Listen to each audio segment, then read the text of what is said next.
We have a mass that is accelerated by a spring with a spring constant K and a mass M. The floor is frictionless, as you can see in the picture that I'm drawing, except for a tiny little rough patch, which we'll call the length of that rough patch d.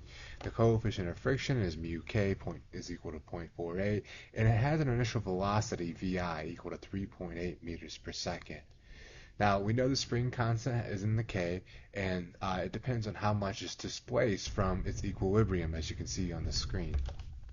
And once we have that picture displaying everything going on, we can start writing down our knowns. So we have right here our kinematic energy is equal to 1/2 mv squared. The potential energy of a spring is 1/2 kx squared, and the force that it delivers is actually the derivative of that potential energy with respect to x. If you don't know that, that's totally fine. Force is just equal to k of x. We all declare all of our variables. K is equal to 4591 newtons per meter, and so on and so forth, making sure to have a good idea of what all of our knowns are. Ignore this VF for now. That's for part 2. We'll see that in just a second.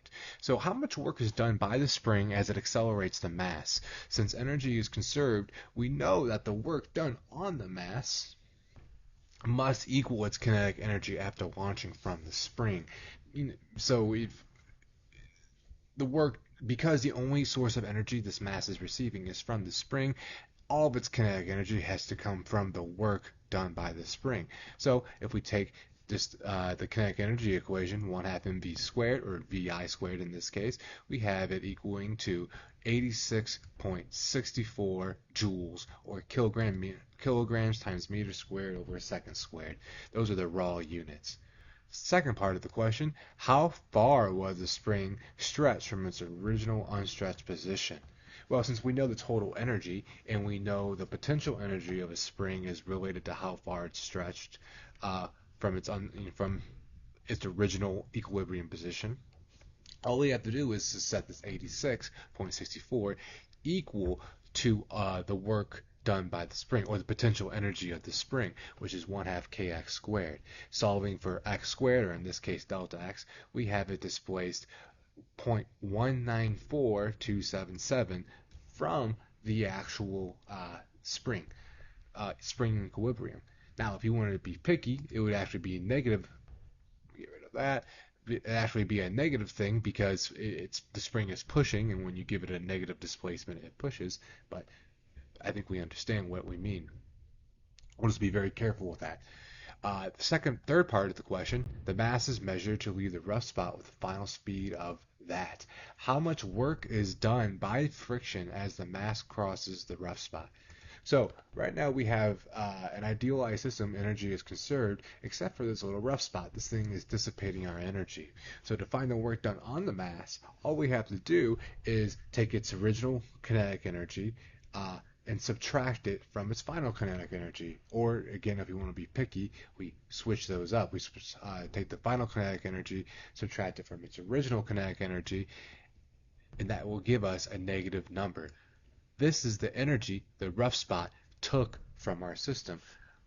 The spring took all of its potential, converted it all into kinetic energy for the moving mass. The mass ran over the rough spot, kept on going, but at a slower speed, and this is the amount of energy that it lost in the form of heat, or technically the work done by the rough spot. So what is the length of the rough spot? Well, remember before we called that d, and if we want to find out what that is, we know that work done on any object is force times distance, assuming that they're always going in the same direction. If they're not, you would use an integral, a line integral, but luckily we don't have to do that. This is much simpler. The force of friction is negative and dependent on the normal force acting on the object from the floor surface. Because this is a horizontal surface, the force of friction is going to be equal to minus 9.8 times the mass times mu k, which is 0.48. Now, we know that W is equal to force times distance.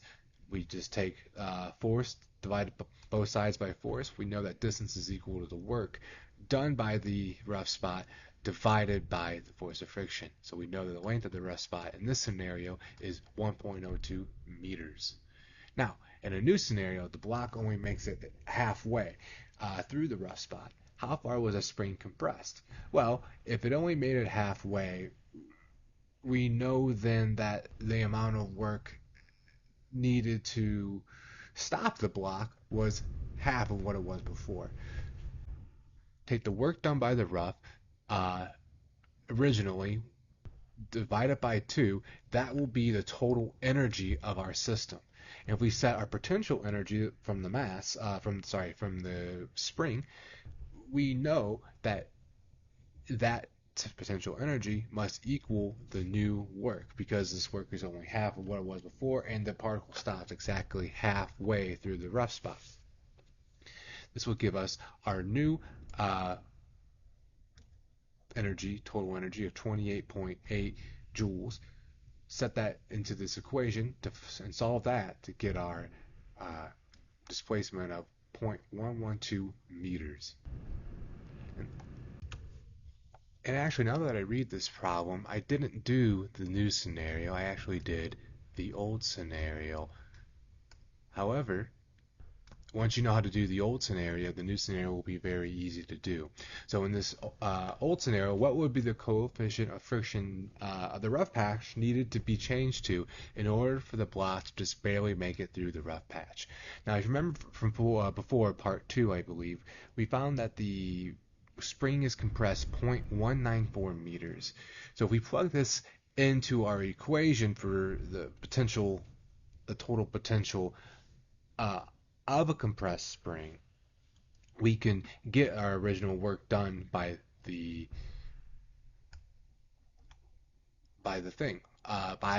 spring, the 86 joules, or 86 kilograms meters squared divided by seconds squared. Now, if we set this 86 equal to mu k times m times g times d, which is just the force times distance of that force of the friction, which gives you the total work done by the friction, which we know the total work done by the friction must equal the energy of the start for it to stop just barely at the very end. We have this simple algebraic equation, which we can manipulate for d and solve to get a new mu k equal to 0.715. Now, I do challenge you to try this very same thing with the with the new work results and see what else that you will get. Thanks for watching. Let me know if you have any questions or comments.